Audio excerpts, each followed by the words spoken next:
Hi friends, ఎలా ఉన్నారు? బాగున్నారా? ఈరోజు మా ఇంట్లో సేమియా ఉప్మా అండి. ముందుగానే వాండి పెట్టుకొని ఆయిల్ పోసుకొని దాంట్లో శనక్కాయ గుళ్ళు అయితే వేయించుకోవాలి. అలానే కొంచెం జీడిపప్పు కూడా వేయించుకోవాలండి.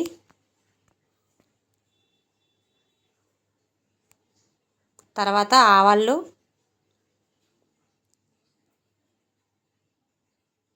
జీలకర్ర,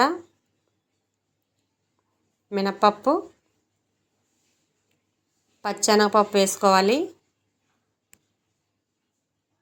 అలానే కొంచెం కరివేపాకు కూడా వేసుకోవాలి. అలానే ఎండుమిరపకాయలు, పచ్చిమిరపకాయలు, ఉల్లిపాయలు కూడా వేసుకోవాలండి. అవి బాగా వేగిన తర్వాత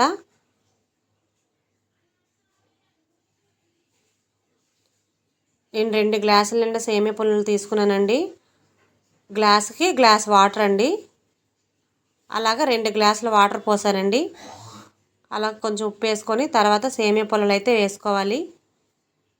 ఒకటికి ఒకటి వేసుకుంటే సేమియా అనేది బాగా పొడి పొడిగా వస్తుందండి. పిల్లలు కూడా చాలా ఇష్టపడి తింటారు. చూసారా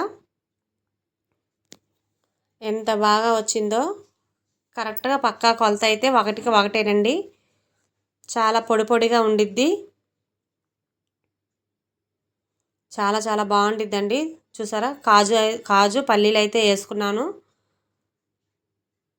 చాలా చాలా బాగుండిద్దండి. కాజు సేమియా ఉప్మా అయితే రెడీ అయిపోయింది.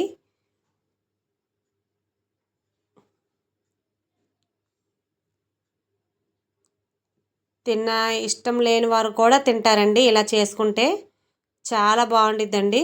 పొడి పొడిగా, టేస్టీగా, స్పైసీగా చాలా చాలా బాగుందండి. ఒకసారి ఇలా ట్రై చేస్తారా? మీకు కూడా చేయాలనిపిస్తుందా? చూడండి ఎంత బాగుందో.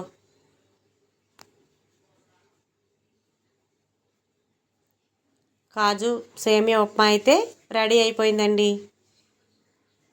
ఇలా ఒకసారి ట్రై చేయండి. Bye friends.